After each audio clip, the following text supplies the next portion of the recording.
Oi, komparjuru doholat tamu lihat itu basta, apabila tahun siang awal ni pakata yokta ulokta satu tikion 12 miro hari dosa kita. Demikian juga buat anakku Sandro dan Anggikku, kalian sudah mengikuti walaupun tidak terlalu memahami, tapi kami percaya dari seluruh keluarga yang bersukacita, saya percaya calon paruman kami pasti mengerti dimulai dari batin. Terlebih kau anakku Sandro,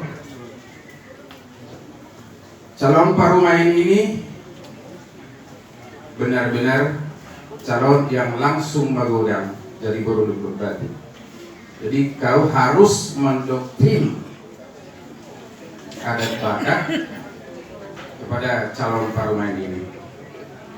Tunjukkan dari sikapmu, bukan hanya dari perkataan. Kau adalah anak diraja, jadikan calon istrimu ini jadi boroni raja. Dan pengertian dari boroni raja itu kau yang mengimplementasikan di dalam rumah tangga kelak. Hormati dia sebagai putri raja. Lihat kami orang tuamu alana dengar do parang ini ala inang asa diudutiho membuat boroni raja. Nunga mardana pakatayon nani akana dua-duam do aka tulangmu hula-hula nami mardana do dengar. Si Dirwo memakong sugu di haduan di perdagangan di rumah tangga tarlumobi. Satu tanggal 2 ikut jagamu karaktermu bahwa kami naung na dua naung pada stadi sompat tidak ulang nakin gateng doin nawan bama do biasa-biasa alai akan tambah ganteng jikalau karaktermu seturut dengan kebenaran firman Tuhan. Banyak yang cantik, tapi calon paruman ini adalah pilihan yang sangat-sangat spesial ditunjukkan oleh Tuhan kepadamu, menjadi bagian dari rusukmu yang hilang. Tetaplah berserah akan rencana Tuhan bahwa tanggal 2 nanti rusukmu yang hilang akan dipertemukan di dalam jiwamu. Jaga agar jangan sampai kami orang tua yang telah bertemu di tempat ini jadi malu. Saya percaya karena sebelumnya juga kita sudah bertemu, belajar bagaimana sebenarnya dalam kasih Tuhan.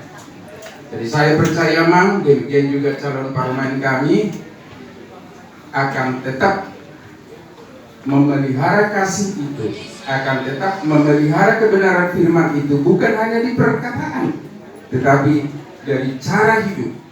Agar pengenalan akan Kristus itu bukan hanya perkataan saja, tetapi karakter hidup untuk selanjutnya. Biarlah kiranya nasihat yang sangat-sangat simpel ini Tuhan sempurnakan bagimu dan calon paruman kami, sehingga acara kita nanti tanggal 2 menjadi acara yang penuh sukacita, bersukacita semua keluarga yang menghadiri maupun yang mendoakan dari jauh. Kiranya Tuhan melengkapi nasihat Bapak Tua ini. Haleluya.